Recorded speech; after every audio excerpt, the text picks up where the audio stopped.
சதுரங்க பிரியர்கள் அனைவருக்கும் வணக்கம். இன்றைக்கி நம்ம பார்க்க போகிற வீடியோவில் நம்ம back to the freestyle chess GOAT challenge 2024. So ஃபைனல்ஸில் வந்து பார்த்திங்கன்னா ரொம்பவே எதிர்பார்க்கப்பட்ட ஒரு பேரிங் தான் இது ஆக்சுவலாக.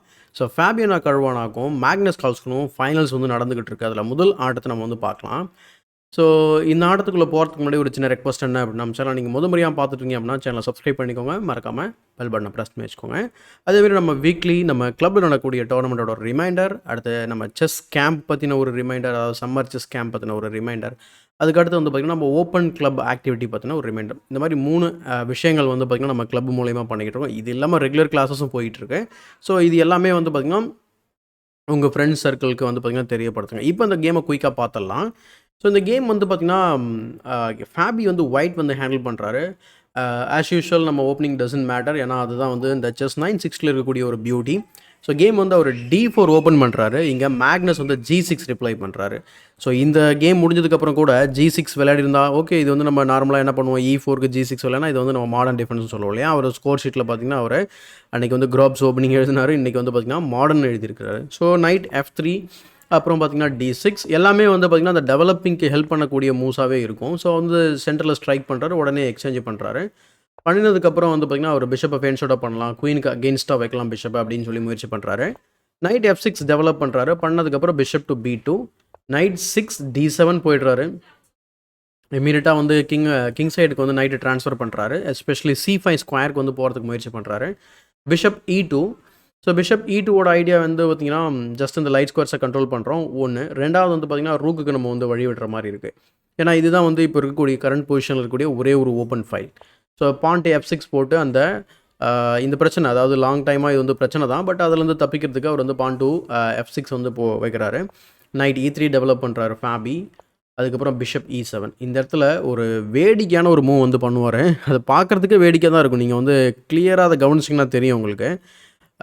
என்ன பண்ணார் அப்படின்னா குயின் சைட் கேஸ்லிங். ஏன் அது வேடிக்கையாக இருக்குது அப்படின்றத பாருங்கள்.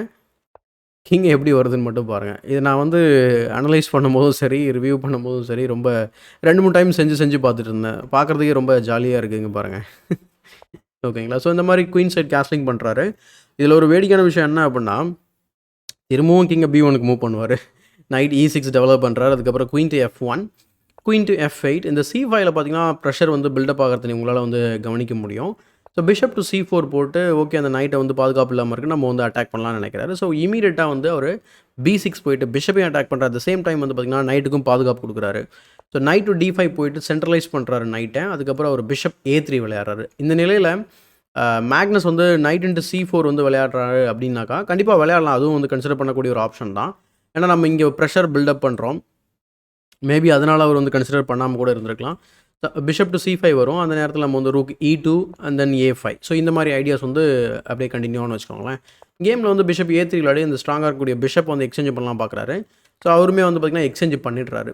ஏன்னா இந்த பொசிஷனில் நீங்கள் எக்ஸாம்பிளுக்கு நீங்கள் வந்து கிங்கை மூவ் பண்ணுறீங்கன்னு வச்சுக்கோங்களேன், அவர் எப்படினாலும் வெட்ட தான் போகிறாரு. அதுக்கப்புறம் கிங் டெக்ஸ் B2, அதுக்கப்புறம் C6 just kicking the night. இதே தான் வந்து நடக்கும், கொஞ்சம் வித்தியாசமாக நடக்கும், அவ்வளோதான்.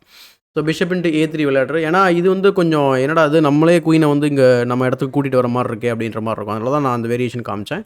So king to B1 and then queen F8 திரும்பவும் போயிடுது. குயின் F8 போனதுக்கப்புறம் வந்து பார்த்திங்கன்னா A4 விளையாடுறாரு. இந்த பொசிஷனில் வந்து இந்த A4 அவசியமாக விளையாடணுமா அப்படிங்கிற ஒரு கேள்வி கண்டிப்பாக விளையாடி தான் ஆகணும். அதுக்கான முக்கியமான காரணம் என்ன அப்படின்னா, எக்ஸாம்பிளுக்கு நம்ம நைட்டை வெட்டுறோம் அப்படின்னா வெட்ட மாட்டோம். அப்படியே வெட்டினாலும் கூட A5 வந்து ஓப்பன் ஆகும். ஏன் வெட்ட மாட்டோம் அப்படின்னா, இது நம்ம நைட் சென்ட்ரலைஸ்டாக இருக்குது. அவர் நைட் அந்தளவுக்கு ஒன்றும் பெருசாக நமக்கு பண்ணிக்கிட்டு இல்லை. ஸோ பிஷப் பேரை பற்றி கவலைப்பட தேவையில்லை. ஏன்னா ஆல்ரெடி பிஷப் நம்ம எக்ஸ்சேஞ்ச் பண்ணிட்டோம் அப்படிங்கிறதுனால.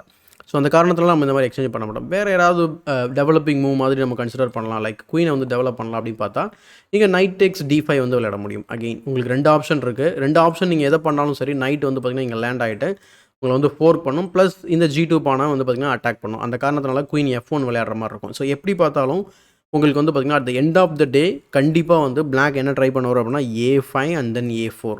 ஸோ இது எல்லாத்தையும் நம்ம வந்து சமாளிக்கணும் அப்படின்னா நம்மளே முன்கூட்டியே விளையாடுறது ரொம்ப ரொம்ப நல்லது. அதனால் A4 இவராகவே விளையாடிடுறாரு. அப்புறம் மேக்னஸ் C6 விளையாடுறாரு. அதுக்கப்புறம் நைட் ஸ்ட்ரேட் பண்ணுறாங்க. A இன்ட்டு B6க்கு அப்புறம் வந்து பார்த்திங்கன்னா bishop into E6, bishop into E6, அதுக்கப்புறம் குயின் டு D3, குயினை டெவலப் பண்ணி ஓப்பன் ஃபைலை இன்னும் ஸ்ட்ரென்தன் பண்ணுறாரு. ஃபைனலாக வந்து கால்சன் வந்து பார்த்திங்கன்னா இந்த இடத்துல கிங்கை வந்து C7 போட்டு, அதாவது ஆர்டிஃபிஷியல் கேஸ்லிங் அப்படின்னு சொல்லுவாங்க இதை, ரூக்ஸை கனெக்ட் பண்ணிடுறாரு. குயின் C3 போகிறாரு. ஸோ குயின் C3யோட ஐடியா என்னன்னா ரூக் கனெக்ட் ஆகிடுச்சு, ஏன்னா மேஜர் பீஸும் கனெக்ட் ஆகிருக்கு. அப்போ வந்து ரூக் வச்சு நம்ம எப்படி அட்டாக் பண்ணுவாங்கன்ட்டு. ஸோ குயின் C5 போயிட்டு இங்கே ஃபோர்ஸ் பண்ணுற ட்ரேட் பண்ணலாம். பட் இது மாதிரி வேணால் பண்ணலாம் அப்படின்ற மாதிரி சொல்கிறாரு. ஸோ அப்படி சொன்ன உடனே பரவாயில்ல அப்படின்னு சொல்லிட்டு அவர் வேறமும் வந்து விளையாடுறாரு. விளையாடுனதுக்கப்புறம் இவர் ட்ரேட் பண்ணிடுறாரு. ட்ரேட் பண்ணினதுக்கப்புறம் வந்து பார்த்திங்கன்னா கிங்கை வந்து B2க்கு கொண்டு வராரு. ரூக் டு D1 வந்தாலும் பெரிய நமக்கு த்ரெட்ஸ் எதுவும் பெருசாக கொடுக்க முடியாது. சப்போஸ் அதாவது நம்ம இமேஜினேஷனாக நம்ம வந்து கன்சிடர் பண்ணும்போது இந்த ரூக்கிங் இல்லை அப்படின்னா ஓகே, ரூக் டு B1 வந்து ஒரு த்ரெட்டு. ஸோ அவர் என்ன செய்கிறாரு, ரூக்கை சேலஞ்ச் பண்ணுறாரு. ரூக் டு D8 போயிடுறாரு திரும்பவும். இந்த பொசிஷனில் வந்து இப்போ நம்ம எடுத்துக்காட்டுக்கு நம்ம குயின் டேக்ஸ் F2 வந்து நம்ம கன்சிடர் பண்ணலாமா? ஓகே, ரூக் இஸ் ஹேங்கிங், டெஃபினட்டாக அந்த மாதிரி பண்ண மாட்டோம். ஸோ என்ன செய்கிறாரு அப்படின்னா ரூக்கை ரீட்ரீட் பண்ணிட்டு போயிடுறாரு. ரூக்கை ரீட்ரீட் பண்ணதுக்கப்புறம் திரும்ப ரூக் E3, திரும்பவும் மேக்னஸ் வந்து ரூக் D1 வைக்கிறாரு, ரூக் E1 அண்ட் தென் திரும்ப ரூக் D8. ஸோ பொசிஷன் வந்து பார்த்திங்கன்னா 3 டைம்ஸ் ரிப்பீட் ஆன உடனே கேம் வந்து ட்ரா ஆகிடுது. ரொம்ப குயிக் கேம் தான் ஆக்சுவலாக. 25 மூலே வந்து பார்த்திங்கன்னா ட்ரா பண்ணிடுறாங்க. இப்போ கரண்ட்டில் இந்த கேம் நான் ரெக்கார்ட் பண்ணிகிட்ருக்கேன் இந்த நேரத்தில் வந்து பார்த்திங்கன்னா செகண்ட் ஃபைனல்ஸ் வந்து போயிட்டுருக்கு. இப்போ இந்த கேமும் வந்து பார்த்திங்கன்னா சமன் அடைஞ்சதுன்னு வச்சுக்கோங்களேன். என்ன நடக்கும் அப்படிங்கிறது உங்களுக்கு தெரியும். ஸோ டை பிரேக் வந்து விளையாடுவாங்க. ஸோ 25+10 அப்படிங்கிற ஃபார்மெட்டில்.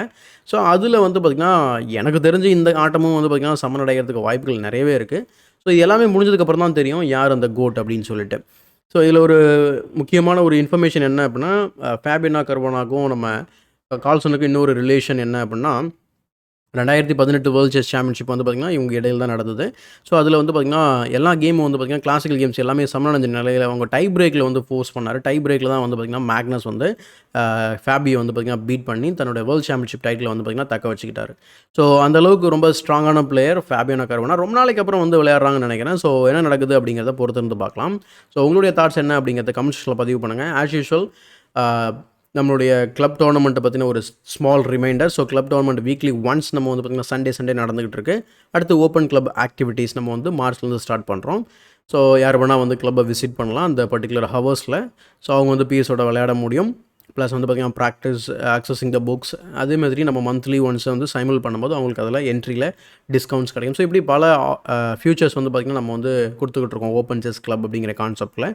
இது வந்து நிறைய பேருக்கு வந்து பார்த்திங்கன்னா இந்த விஷயம் வந்து அக்சஸபிளாக இருக்காது. ஸோ அதனால் கொஞ்சம் ஷேர் பண்ணிங்க அப்படின்னா நிறைய பேருக்கு வந்து இது ரீச் ஆக வாய்ப்பு இருக்குது. அடுத்ததாக ஒரு ரிமைண்டர் என்ன அப்படின்னா, நம்ம ரெகுலர் செஸ் கிளாஸ் வந்து பார்த்திங்கன்னா நேரில் கண்டக்ட் பண்ணிகிட்ருக்க beginner, intermediate and advance level classes வந்து போயிட்டுருக்கு. ப்ளஸ் சம்மர் செஸ் கேம்ப் வந்து நம்ம மார்ச்லேருந்து ஸ்டார்ட் பண்ணுறோம். ஸோ இப்படி நிறைய விஷயங்கள் வந்து நம்ம வந்து பண்ணிக்கிட்டு இருக்கோம். ஸோ இது யாருக்காவது பயன்படும் அப்படின்னு நினச்சிங்கன்னா கண்டிப்பாக ஷேர் பண்ணுங்கள். இந்த வீடியோ பிடிச்சிருந்தா லைக் கொடுங்க, மறக்காமல் மற்றவங்களுக்கு ஷேர் பண்ணுங்கள். இன்னும் நம்ம சேனலை சப்ஸ்கிரைப் பண்ணல அப்படின்னா சப்ஸ்கிரைப் பண்ணிட்டு பெல் பட்டனை ப்ரெஸ் பண்ணி வச்சுக்கோங்க. இதேமாதிரி ஒரு பயனுள்ள வீடியோவுடன் உங்களை சந்திக்கும் வரை உங்களிடம் இந்த விடைபெறுவது உங்கள் சதுரங்க சாணக்கியன்.